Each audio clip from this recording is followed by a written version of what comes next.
दोस्तों, कहावत है one good deed is like a treasure that keeps giving throughout life.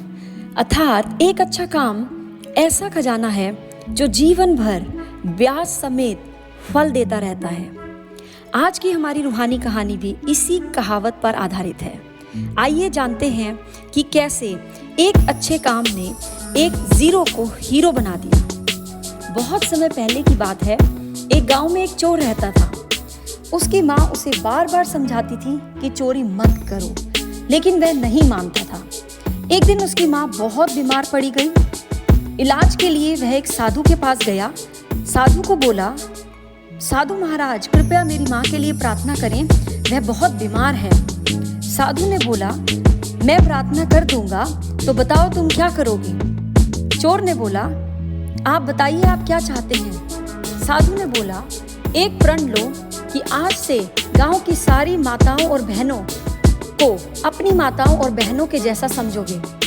चोर ने कुछ सोचा और फिर साधु की प्रतिज्ञा मान ली और अपने काम में लग गया।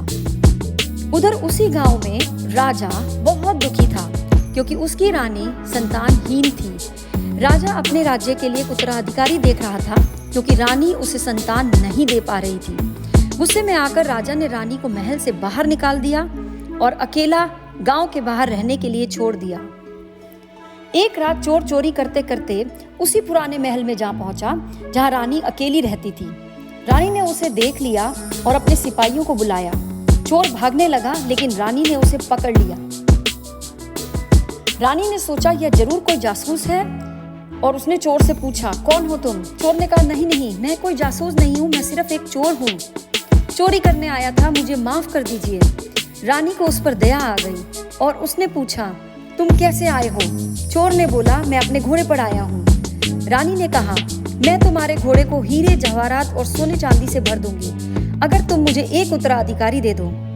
यह सुनकर चौंक गया और उसे साधु की बात याद आ गई। उसने कहा, नहीं माता, मैं हर स्त्री को अपनी माँ या बहन मानता हूँ और मैं ये पाप नहीं कर सकता। रानी उसकी बात से बहुत प्रभावित हुई और उसे जाने दिया, लेकिन सिपाहियों ने उसे पकड़कर राजा के सामने पेश किया। राजा ने कहा, यह एक चोर है, इसे मृत्यु दंड मिलना चाहिए। बोलो, तुम्हारी कोई आखिरी इच्छा है? चोर ने विनम्रता से कहा, महाराज, आपने मेरी माँ का त्याग किया है, कृपा करके उन्हें महल में वापस बुला लीजिए और उन्हें वही सम्मान दीजिए जिसकी वह हकदार हैं।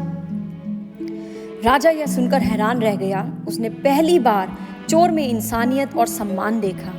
उसी समय सिपाही रानी को वापस लेने गए तो रानी ने कहा, मैं तभी वापस आऊंगी जब इस चोर को राजा माफ कर देंगे और उसे अपना बेटा स्वीकार करेंगे। राजा ने यह शर्त मान ली और चोर हमेशा के लिए चोरी से बच गया। राजा को उसका उत्तराधिकारी पुत्र मिल गया और अब आपस में राजा, रानी और उसका पुत्र खुशी से रहने लगे। तो कहानी की शिक्षा ये है दोस्तों, अगर हम जीवन में एक अच्छे काम का प्रण भी ले लें तो हमें उसका फल जीवन भर मिलता रहेगा। यही थी आज की रूहानी कहानी। मिलते हैं अगली एपिसोड में। धन्यवाद एंड शुभकामनाएं।